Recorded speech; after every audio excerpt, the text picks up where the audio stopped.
7 विधानसभा सीटों के उपचुनाव का चुनाव आयोग ने किया ऐलान। चुनावी कार्यक्रम के ऐलान के साथ ही सियासी हलचल तेज। यूपी की घोसी विधानसभा सीट पर इस दिन होगी वोटिंग और इस दिन घोषित किया जाएगा चुनाव परिणाम। देखिए किसके पक्ष में है सियासी समीकरण। घोसी के अलावा इन 6 सीटों पर भी डाले जाएंगे वोट। कहां से किसे उम्मीदवार बनाया गया है और किसकी जीत है पक्की, देखिए पूरा सियासी गुड़ाभाग। उत्तर प्रदेश में लोकसभा चुनाव की तैयारियों के बीच उपचुनाव का बिगुल बज गया है। घोसी विधानसभा सीट पर तो मतदान होगा ही, साथ ही इन 6 सीटों पर भी उपचुनाव होगा।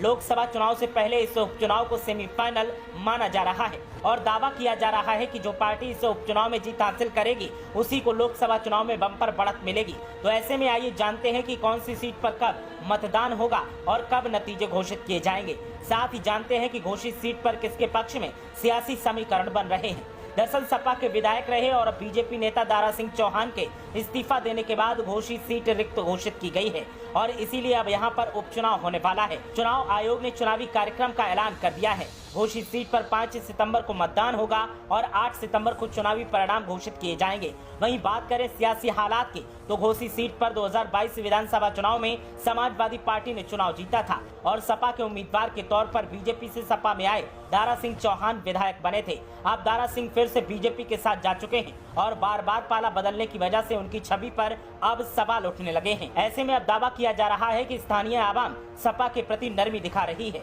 और अगर हालात ठीक रहे तो 2022 की तरह उपचुनाव में समाजवादी पार्टी और बीजेपी के बीच मुकाबला होगा और जीत सपा के खाते में जा सकती है। तो वहीं अन्य 6 सीटों के सियासी समीकरण की बात की जाए और विधानसभा चुनावों की बात की जाए तो इनमें उत्तराखंड की बागेश्वर विधानसभा सीट पर भी मतदान किया जाएगा।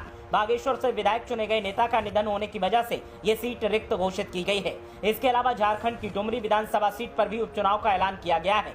साथ ही केरल की 1 और त्रिपुरा की 2 विधानसभा सीटों पर भी उपचुनाव का ऐलान किया गया है। इसके अलावा पश्चिम बंगाल की 1 विधानसभा सीट पर भी मतदान किया जाएगा। इन सभी सीटों पर 5 सितंबर को वोटिंग होगी और 8 सितंबर को चुनाव का परिणाम घोषित किया जाएगा।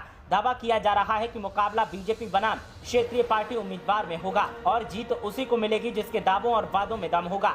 लेकिन उत्तर प्रदेश की घोषित सीट का मामला थोड़ा अलग है। यहाँ पर जो स्थितियां दिख रही हैं वो कई सवाल खड़े करती हैं और पहले से चली आ रही सियासी अदावत को लेकर भी टकराव के हालात हैं। घोसी सीट सपा और बीजेपी दोनों के लिए नाक का सवाल है। उम्मीदवार की अगर बात की जाए तो बीजेपी फिर से दारा सिंह पर भी दांव लगा सकती है, लेकिन सपा किसी नए चेहरे पर दांव लगाएगी और हर संभव जीत की कोशिश करेगी।